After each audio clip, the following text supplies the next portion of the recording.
Hi, it's Joel Mark Witt. And I'm Antonia Dodge. We're with Personality Hacker. If you're on this page, you are most likely an INFJ, or you know somebody that's an INFJ that's close to you. But let's just assume you're an INFJ being here, and let's talk a little bit about that. As an INFJ, you are one of the rarest Myers-Briggs personality types. It doesn't feel rare to us, though. We have a lot of INFJs that come through Personality Hacker. In fact, it's probably one of our biggest audiences of people that come through PH and that listen to the podcast and are part of our member communities and attend our live events and meetups. And what we've noticed as a pattern with INFJs, and this will probably resonate with you as well, is your characteristic thirst for knowledge and information, particularly about patterns of thought and meaning, understanding deeper complexities, and also trying to figure out how people operate and tick in order to facilitate them getting their needs met.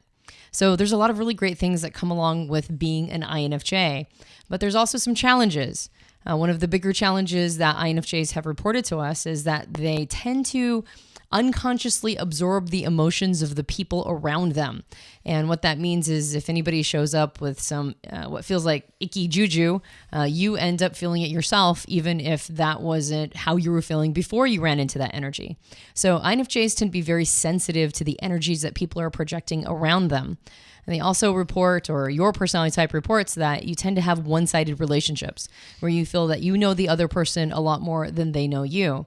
And so they might feel very attached to you or feel very intimate with you, but you don't really feel like they truly understand the real you deep down inside. And that can create some problems as well. Yeah, I mean, some INFJs report like getting onto subways or buses or just being out in public and people all of a sudden start telling you their problems. They can almost read it on you.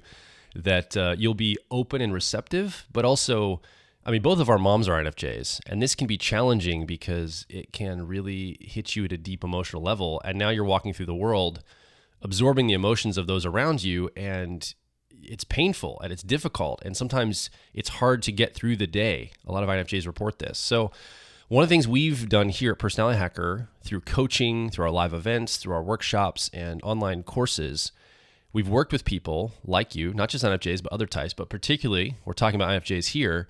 We've worked with you to discover growth strategies for your personality type. If you've been around PH, we talk about the CAR model, and this is basically how your mind is wired. This just lays out how you as an INFJ learn information and how you make decisions. And if you know this about yourself, we've discovered, and it's worked for a lot of clients of ours and people that have been in Personality Hacker, there's a growth path for you as an INFJ to get into what's called the co-pilot position of the CAR model. Now, there's a bunch of stuff on this page. You can read more about that and get some more nuance around it. But just understand that's one of the first steps that we talk about in what's called our personality development starter kit. It's designed just for you as an INFJ to learn some of the aspects of how your mind is wired, why you go through the world absorbing the emotions of people around you, and then what to do about that. We talk about boundary setting. We talk about growing your co-pilot of what's called harmony, or technically called extroverted feeling. There's a bunch of stuff in this starter kit that outline for you a growth path forward. And we think it could be really beneficial for you. Yeah, and we talk about your personality type in different areas of your life, like relationships and business.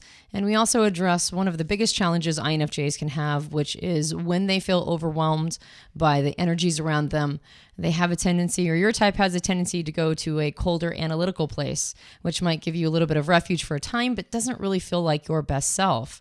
So those growth strategies are designed to help you get into a much better place, a place where you are less critical of others and yourself, and feel that sense of love and that sense of simpatico that you know is a representation of your best version. Yeah, so we want to invite you to go ahead and register for the starter kit for INFJs.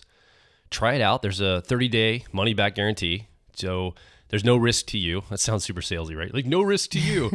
But honestly, we want to make sure it works for you. And so if it doesn't work, no hard feelings. That's pretty cool. Just let us know, and we can refund the money. But if it does work, this might be a really great step on your personal growth journey, not just for yourself to grow yourself, but now the relationships you're engaged with, the people in your life. And we've seen a lot of people come through the starter kit having life-changing experiences, or at least setting a different trajectory for the type of growth they want to do. So I invite you to join in on the starter kit. Let us know how it works for you, and we'll see you inside.